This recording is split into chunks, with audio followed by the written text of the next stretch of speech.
Dozens of people were killed in this massive operation to capture one of Jamaica's most notorious gangsters.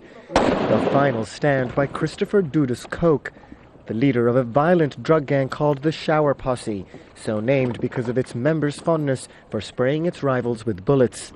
The Jamaican army had to be called in to root him out. Coke ran his trafficking operations from the Kingston neighborhood of Tivoli Gardens. He had his own small army and even ran his own makeshift jail where he would dispense his justice. But Coke inspired respect as much as fear, a man known for feeding the poor and sending children to school while committing brutal crimes against his rivals.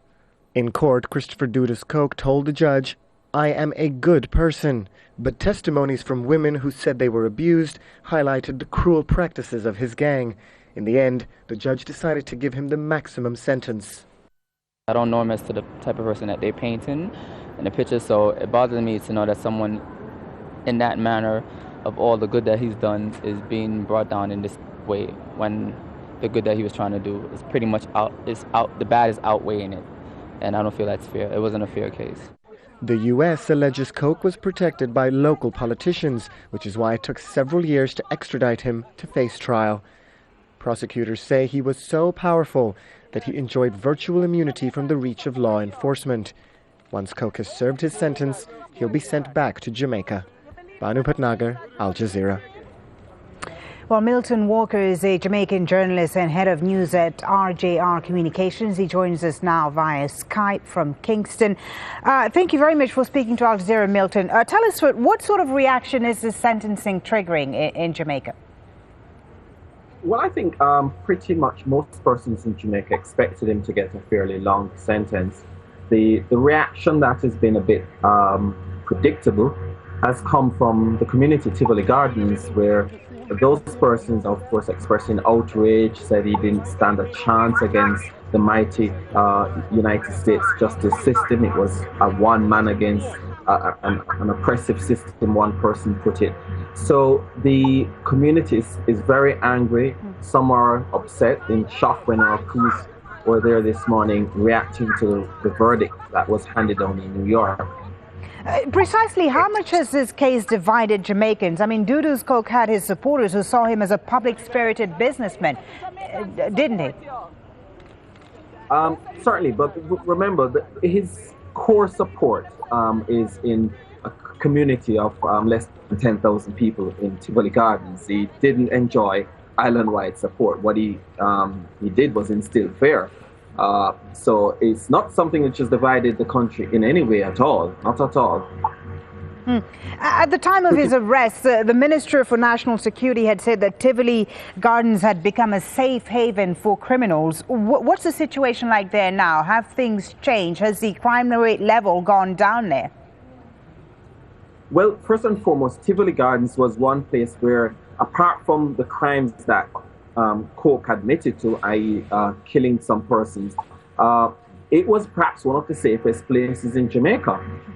We've heard of a few incidents since. There was, I think, a rape and a shooting recently.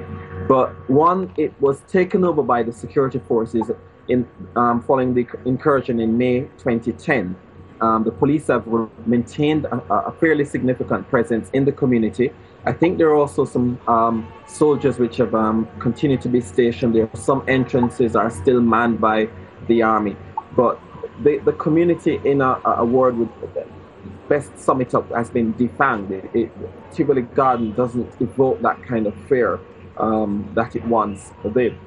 And to what extent, Milton, did this case strain relations between the U.S. and Jamaica? Because there was opposition to his extradition from the Jamaican government, in fact. Well, the party that formed the government at the time, the Jamaica Labour Party, which that constituency is its strongest, which is the Jamaica Labour Party, they've held that seat since 1962 with huge majorities, certainly in the 90s. The PNP does have a couple pockets of support there in the constituency.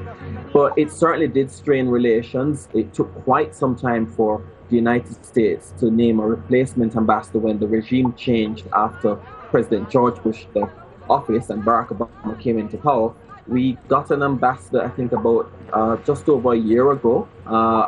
when this matter was settled when he was sent back to the United States. But it did strain relations between the two countries. And there are those who also say that this case exposed the links between Jamaican politicians and gang leaders. Is that really the case? Is there a murky relationship between Jamaican politicians and the gang leaders in the country?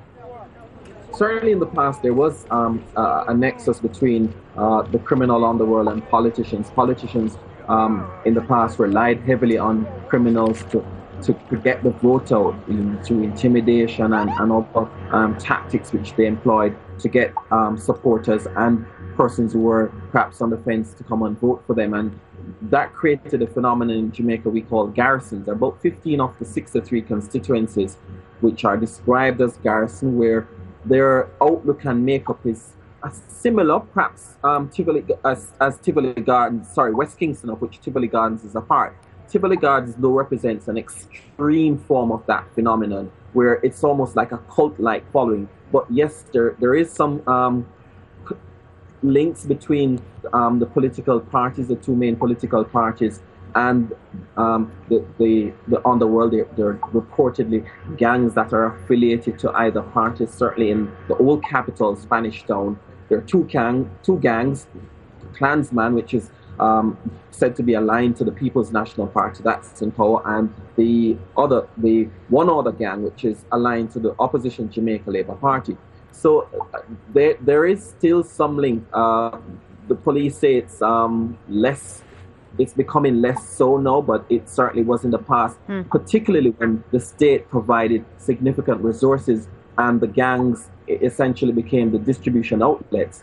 Now the gangs have become independent and have become really violent creatures in their own right, because they rely on extortion, drug running, gun running, and many other vices of which to earn significant sums. Okay. Thank you very much, Milton, for speaking to us. That's Jamaican journalist Milton Walker joining us there live from Kingston. Thanks for your time.